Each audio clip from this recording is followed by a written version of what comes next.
Morning viewers, my name is Goodness from Edo State, Benin City, Nigeria, and you are watching African Euro Breeze TV. Please subscribe to our channel, and we are live here this morning at Igun Street. Don't go anywhere. I want to ask you, sir, about this girls we have in the city of Benin. You see some people put on beads on their waist. Some some people think maybe it's marine or it's witchcraft. Please, how do you see that? How can you explain that? Is it part of the custom or tradition or heritage we have in Benin City? No, the recent one is not part of our tradition. The one that we are seeing, like those waist beads, the normal one you are seeing outside there is not part of it. Can we see it? Can we see it? Okay. Can you explain further, please? This bead that you are seeing that the recent generation are putting on their waist is not part of our tradition. It's not part of our Benin culture. This one is just what they want to wear. Where we normally do that before now is maybe during the festival period. You know, we have Igwe festival. So if the cultural troupe want to dance for the entertainment of the guests during our Igwe festival, maybe for example in the palace, we have our own bead that they will use as a costume. That is a Kora bead. You understand? That is what is part of our tradition. So this one that you are seeing in them is not part of our tradition. This one is just a modern waist bead that they use now. So it's a Kora bead that our cultural troupe used. For example, if you go to a traditional wedding of a real Benin person, that if you invite the traditional dancers to come and entertain the guests because of the ceremony, you see that they will not wear this, they wear a Kora bead. Even if they are designing their hair, everything is Kora bead. So Kora bead is part of our tradition. This is not part of our tradition. All right. Okay. Now I want to ask you one more thing before we can round up. Now, how do you see the other aspect of our custom in terms of criticism and tribalism? Edo culture is a rich culture. That is reason why we say Benin Kingdom. You understand? I don't think there's a comparison to the culture of Benin. Starting from our father, Omonobanedu, Bayewari II. If you look at the way and manner that our cultural heritage, starting from the palace, you know that it cannot be compared to other culture of another people, because that's the reason why everybody respects us. Here is where the king is truly king. It's not contestable. It's not contestable. The reason why it's not contestable is that our forefathers started it. So if it's contestable, you see that it would have been moving from one family to the other. But our own is not like that. We respect it and we value it like that. That's the reason why the cultural heritage of the Benin is very rich. It's richer than every other, for me, it's richer than every other state that we can see in Nigeria. Okay, can you just tell us just one thing that makes your culture the greatest? The reason why I'm saying this is where the king is truly king. It's not contestable. It's not what you can buy with money. So let me just hang it like that. So if you have asked so many questions, like if you go to other states, people that have money, they do shift their kingship. But yeah, even if you are a billionaire, you can't buy it with money. So that's the reason why I said our own is the richest. All right, thank you very much. My name is Goodness, your regular presenter, African Euro Breeze TV, and we are live here this morning again at Igun Street in Benin City, Edo State. I'm here with one of our father, who is also a representative in the Benin Heritage Culture and Tradition movement in Edo State. Please, sir, can I know your name, sir? I'm Godwin Ewere. All right, Daddy, please, I just want you to explain briefly for us about the custom and tradition we have in Benin City. In other way around, please, sir, what is heritage? The heritage is like this bronze work. We started from when we are small. So we left from our forefather. So more we stay with our father, when they are doing it, we have to look. And from there, we have to be working small with them. From there, we know how to do it. Okay, now so far so good in the Benin City, in the Benin Kingdom, all over the world. They believe so much in the kingdom here in Benin City, and they believe the Oba of Benin, the Omon Oba of Benin, is the greatest king we have ever in the world.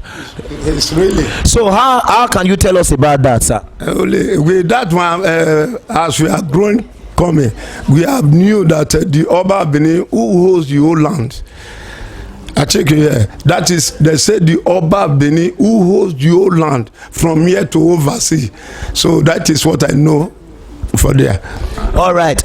Now there is something the chief in the Benin Kingdom. There's something they always use. I don't know the name. They always have it. I think they call it Ada Nebe or so. Now, how much can you tell us about that? What is the significance of those things they are using? The Eben is for the Eben. We call it Eben. The Eben is for the Oba. There's no chief in Benin can use it. Okay, I think this we have it here. So this is the Eben. So this one is only Omonomba they use it, and other chief they cannot use this unless the silver one.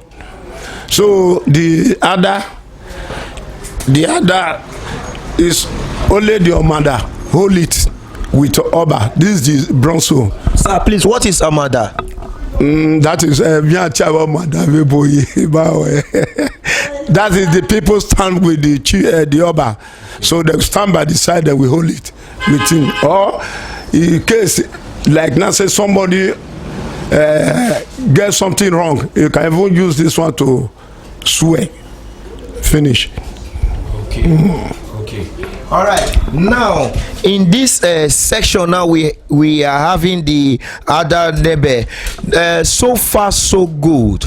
How do you see the kingdom of Benin City? How do you see it? How do you see it in terms of sociality, in terms of their tradition and their custom? How do you see that?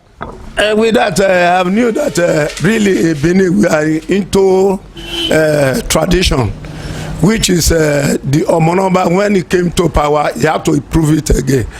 He improved it for the we Igun and other people. So the work is moving very well now. Okay, in Benin City, Edo State, there is something that is moving on now, and I don't know how you see it in terms of the tribalism and criticism. How do you see that? With that one, so I cannot say something about that too, because that tribalism and all that. So it's only government can even say something about that. And right here this afternoon, same at Igun Street, we are still talking about culture, heritage and tradition. Firstly, this afternoon I'm with my brother. I will get to know his name. He's going to be telling us about the heritage. We just want to know heritage. What is heritage? Please, sir, what's your name, sir? Musarobo Bevon. All right, I'm from Igun. Okay, we are with this handsome daddy from Igun Oredo here. Please, sir, can you tell us what is heritage? How do you know what is heritage? What I know about heritage is what you inherit from your great grandfather. That is what I make to understand about heritage. It's like what I'm doing now. I did not go to school or to learn. My father taught me how to do it. When I was watching my father when he's doing it when I was young, from there I pick it. Despite that we had to go to school, but I did not read sculpture in school. I learned it traditionally, which like this job now is my heritage. I read it from my father, and my father also read it from his great grandfather. So that was how Igun came about. Today we are trying to protect the interests of the Igun heritage by still continue to doing it. The moment I stop now, my son did not do it. The culture will fade away. That is why we still try to protect it.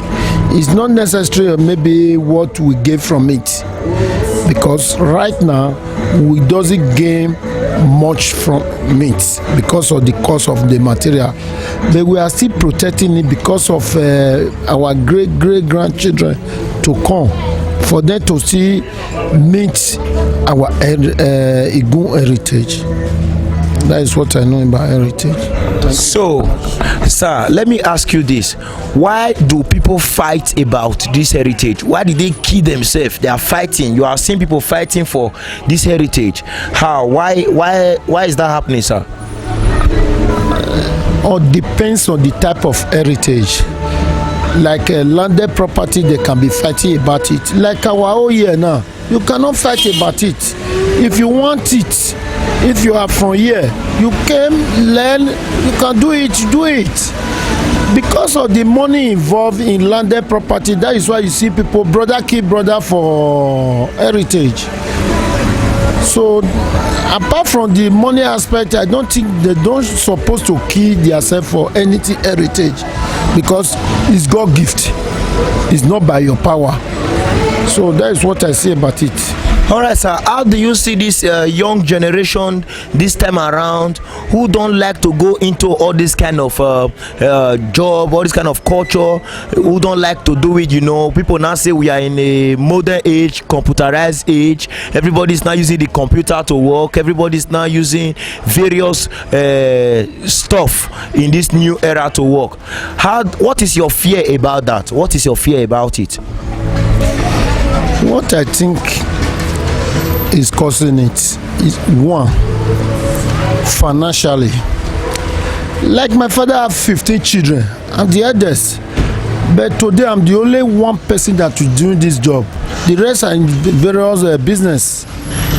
So because it doesn't involve money, doesn't come out of it like before. Everybody run away. Like my brothers, some 8 of them know how to do this job. They run away because the money is no more coming out of it. So that is why you see many young people today, they run away from like this our job, because it doesn't involve money. It's just like, okay, today small boy that started business in my present, he will use big cars, while me I'm still in the same position when I was in 1977. So okay, now just try to protect this heritage.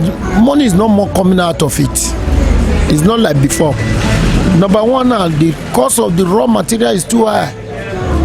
Since China invaded Nigeria, they pack all the raw material that we're supposed to use to do this job. They are taking out from land border. We shout and shout and shout, nobody listens to us. So we have a lot of problems right now. You see all those crap they are packing away, supposed to be our raw material here. They are taking it to China because of our disvalue on Nigeria. Where they are buying, using dollar to buy, we are using naira. We cannot compete with them. Like a kilo of bronze before. As of last year, we were buying it for 500 naira, but today it's 1,500. How can we cope? And the demand of the customer that came to buy from us is very low now. It's not like before. Since Boko Haram, Niger Delta issue came aboard in Nigeria, all the foreigners ran away. Today, COVID-19 just stopped the stranger totally not to come to Nigeria anymore. We don't have customer right now. So that is why you see many people is running away from all those heritage we have in Nigeria. Nobody want to work where he cannot be able to take care of a family. That is just the truth. Now, as a father who has been in this business for years now, how will you feel? You are telling us now you inherited this from your father. How will you feel, sir, when your own children is not thinking about this kind of business at all? I only have one son now. All the time, I even beg to encourage her to pick from me. No, they are interested. Apart from my senior son and the rest children, they are not interested because money is not coming out of it anymore. Even that one, I even pray to God for him to pick up because it's in school now. Maybe when he graduate now, he will not even care to this business. If he have a white collar job, he may leave this business because money is not coming out of it. I only try to encourage her not to look the money aspect of it. No matter the job he do, he should continue with this job. No matter what he do, he have to continue so that I will get somebody that he will take over from me. I cannot leave this earth forever. Once I go now, if I don't see somebody that take over from me, everything is gone. Most of our family, they are like that. Some of them doesn't even have anybody that is assisting them right now. So that is why we are trying to make sure we do this thing, we continue with the job so that we don't fade out. Gradually it's fading out. And most of us now, some of those stores you see, 80% of them, they are traders. They are not artists. You imagine that? So it's not encouraging anymore. All right, one more question before we round it up. What advice do you have for the young generation towards this heritage and culture? What advice do you have for them? The advice I have for them, they should forget about the monetary aspect, the cash. No matter the job they do, they have to protect this our Benin culture heritage. I'm begging the youth, they should look for something doing, then take this one as second business. That is the only advice I have for them. You can, like now, any youth cannot rely on this job alone now. If you rely on this job, he will leave the job and go away. Because he cannot be able to take care of the family. He can't cope with the friends. Nigerian government is not encouraging it. Those state government is not even interested. Not only encouraged, they are not interested. Some of our chiefs here, they are not even interested. They are after their money. I'm telling you the truth. After we have to collect money from the government and do take care of themselves is what they are after. After to collect the way to collect money from the palace and take care of their family is what they are after.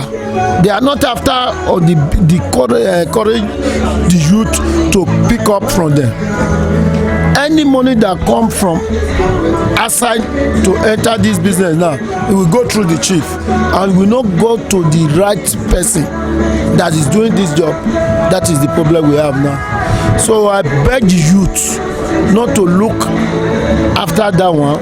They have to try to pick up where their father stopped.